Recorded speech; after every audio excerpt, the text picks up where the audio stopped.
Policy making और ये जो कैबिनेट वगैरह है इसको आप कैसे देखते हैं? जब तक हम नेशनल टूरिस्ट और इंटरनेशनल टूरिस्ट को फैसिलिटेट नहीं करेंगे तब तक हम टूरिज्म में आगे नहीं बढ़ सकते। और 24 घंटे में 8 घंटे बड़ी मुश्किल से बिजली आती है।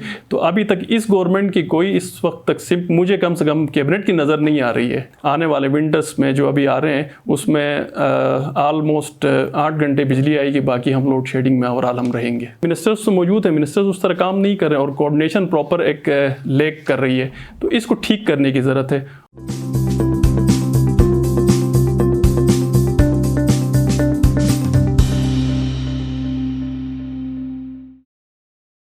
अस्सलाम वालेकुम नाजरीन, आईएमएन के प्रोग्राम नुक्ते नज़र में मैं हूँ आपकी मेज़बान गज़ाला ख़ान।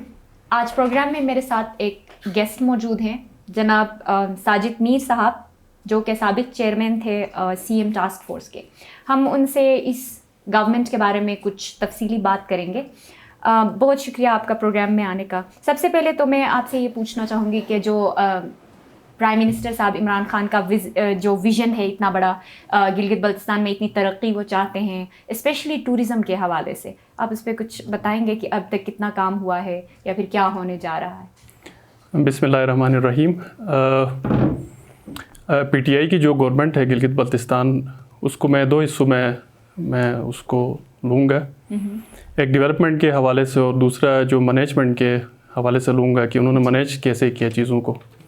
क्योंकि ये आपने टूरिज़म सेक्टर की बात की है, जो इमरान खान साहब का विज़न है, और सिर्फ इमरान खान साहब का विज़न नहीं है बल्कि ये हमारी नीड भी है। अगर आप खित्ते को देखें तो यहाँ पे क्योंकि इंडस्ट्री नहीं लग सकती है, यहाँ पे है ये जो मेन पोटेंशियल है वो टूरिज़म का है, माइंस और मिनरल्स का है। इस तरह हमारे जो अगर सीपेक मुस्तकबिल में जब फंक्शनल होगा तो उसका पोटेंशियल है। तो सो फार अभी तक टूरिज़म जो इंडस्ट्री है उसको प्रोमोट करने के हवाले से कोई सच कोई इनिशिएटिव्स हमें नज़र नहीं आ रहे हैं, ज़मीन पे नज़र नहीं आ रहे हैं। कुछ इंफ्रास्ट्रक्चर के प्रोजेक्ट्स ज़रूर हैं, जिस तरह गिज़र एक्सप्रेसवे है, अस्तोर वैली रोड है, ये लॉन्ग टर्म में है। 3-4 साल बाद जब ये रोड्स बनेंगे तो इसके जो है ना फल जो है हमें इसका जो फ्रूट है जो हमें जो है ना अवेलेबल होगा।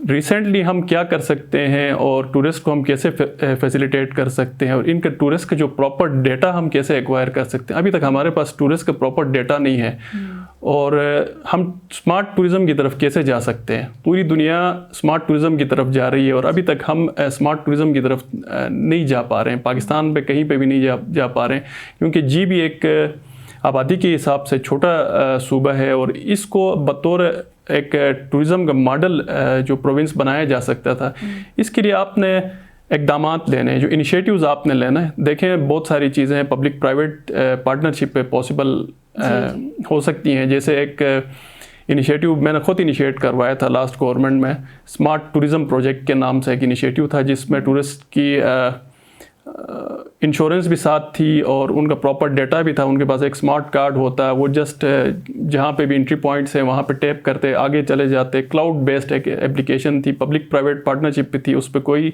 PC1s वगैरह इन्वॉल्व नहीं थे।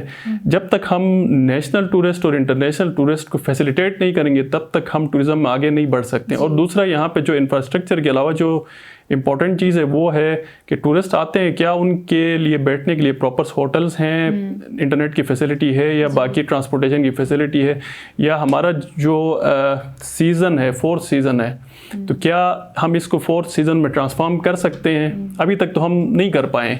अभी तक सिर्फ हमारी जो समर टूरिज़म ही चल रही है, ना स्प्रिंग हम कैश कर पा रहे हैं, ना ऑटम हम कैश कर पा रहे हैं, ना विंटर हम टूरिज़म कैश कर पा रहे हैं।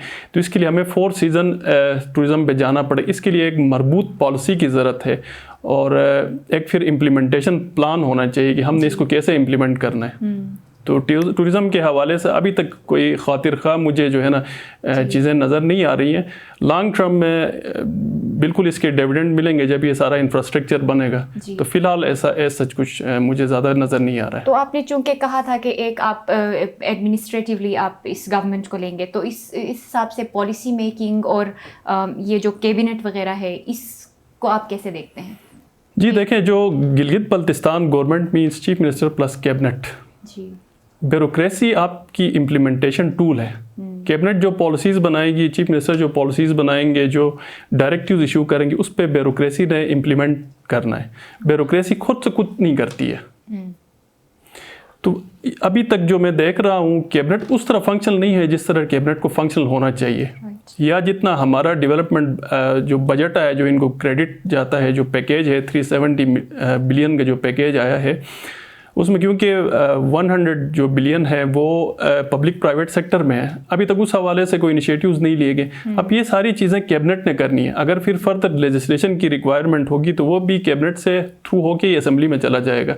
तो इस हवाले से अभी तक कैबिनेट फंक्शनल उस तरह नहीं है। देखें अभी हमारा आगे आ रहा है, विंटर सीज़न आ रहा है और बिजली का शॉर्टफॉल, आपको पता है कितना ज़्यादा बिजली का शॉर्टफॉल हमारे यहाँ पे है। 24 घंटे में 8 घंटे बड़ी मुश्किल से बिजली आती है। तो अभी तक इस गवर्नमेंट की कोई इस वक्त तक सिर्फ मुझे कम से कम कैबिनेट की नज़र नहीं आ रही है। हुकूमत गिलगित बल्तिस्तान, जिसको चीफ मिनिस्टर और कैबिनेट की ये जो विंटर्स आ रहे हैं, अभी जो सीज़न स्टार्ट हो रहा है नवंबर से, इसमें ये बिजली की रिक्वायरमेंट को कैसे पूरा कर रहे हैं। ठीक है, हेज़ल प्रोजेक्ट बन रहा है या अताबात बन रहा है, वो 3-4 साल लगेंगे। तो अभी आवाम क्या करेगी? आवाम के लिए फौरी तौर पर रिलीफ के लिए इन्होंने क्या करना है? तो मेरे हिसाब से सलूशन यही है कि जो एक तो अपने बिलिंग के सिस्टम को सही करें, रेवेन्यूज प्रॉपर जनरेट करें, और जनरेटर्स इनको ख़रीदने पड़ेंगे।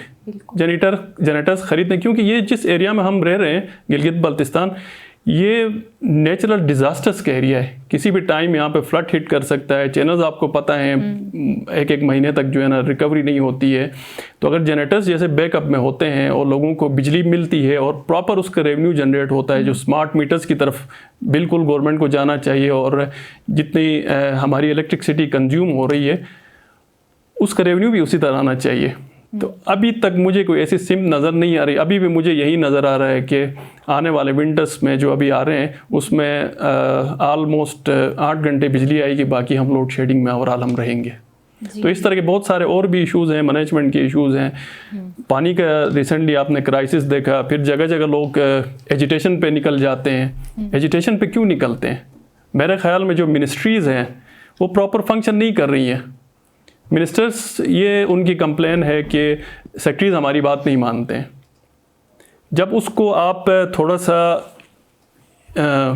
उसकी जो है ना आप इंक्वायरी करें, ग्राउंड पे चले जाएं, तो देखें सेक्रेटरीज ने एक स्टॉक कोड और गवर्नमेंट का एक रूल है, उस पर चलना है।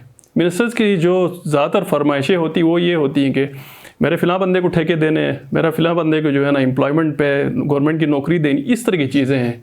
पॉलिसी पे आएंगे, प्रॉपर चीज़ों पे वो काम करेंगे तो सेक्रेटरीज उनकी बात बिल्कुल मानेंगे। देखिए सेक्रेटरीज ने जॉब करनी है तो सेक्रेटरीज को पॉलिसी इन्होंने देनी है। तो मिनिस्ट्रीज प्रॉपर फंक्शन नहीं कर रही है।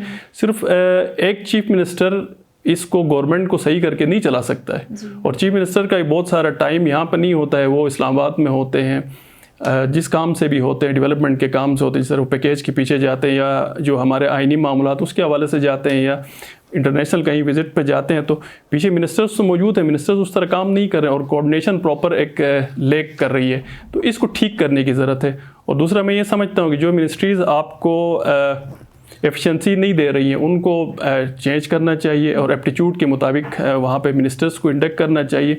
और जो हमारे जो मिनिस्टर साहिबान हैं उनकी कैपेसिटी बिल्डिंग भी ज़रूरी है। रूल्स ऑफ बिज़नेस के हवाले से और जो हमारा GB आर्डर जो प्रिवेलिंग है उसके हवाले से उनकी कैपेसिटी बिल्डिंग ज़रूरी है कि रूल्स ऑफ बिज़नेस आपको क्या क्या अलाउ कर रहा है और आपने कैसे अपनी मिनिस्ट्रीज़ को चलाना है।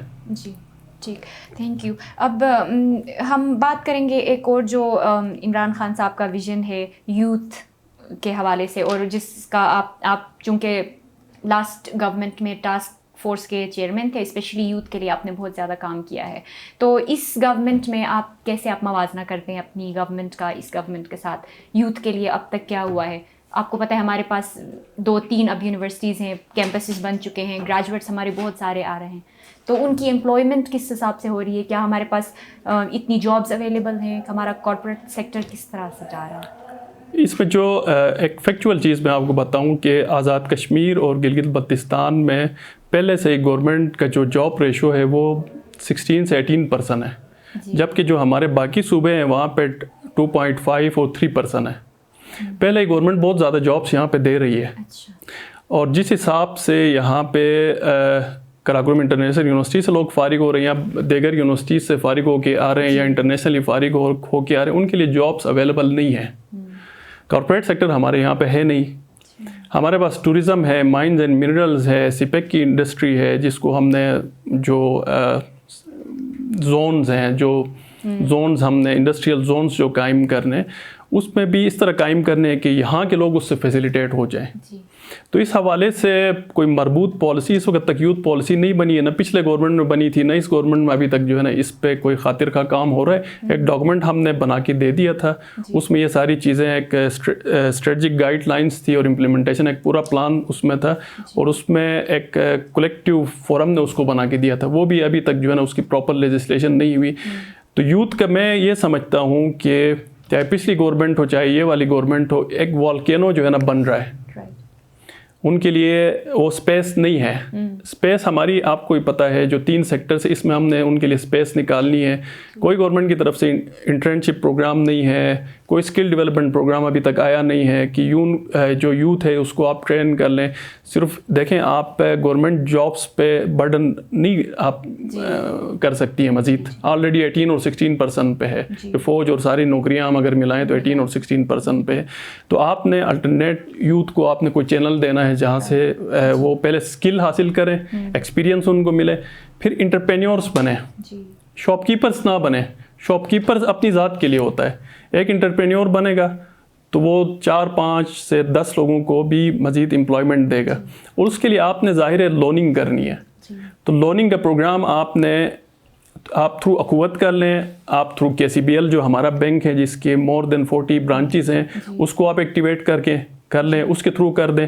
और जो इलिटरेट यूथ का भी एक बहुत बड़ा पोर्शन है जिन्होंने एजुकेशन हासिल नहीं की है, आजकल जैसे डिफॉरेस्टेशन हो रही है हर जगह में। डिफॉरेस्टेशन क्यों हो रही है? इसलिए हो रही है कि आपने वहाँ पे स्किल डेवलपमेंट ट्रेनिंग का कोई प्रोग्राम इनिशिएट नहीं किया है, उनको आपने हुनर नहीं दिया है। तो उन्होंने क्या करना है, जंगल ही काटना है, नेचुरल रिसोर्सेज को ही ख़राब करना है। वहाँ पर अक्सर जगहों पर टूरिज़म का जो डिविडेंड है वहाँ पे तो पहुँचा नहीं है। तो इसके लिए एक मरबूत पॉलिसी चाहिए। पॉलिसी के लिए कि आपने कैबिनेट को फंक्शनल करना है, GB कैबिनेट बैठ जाए, फंक्शनल हो जाए, और जो कंसर्न मिनिस्ट्रीज़ हैं वो काम करें।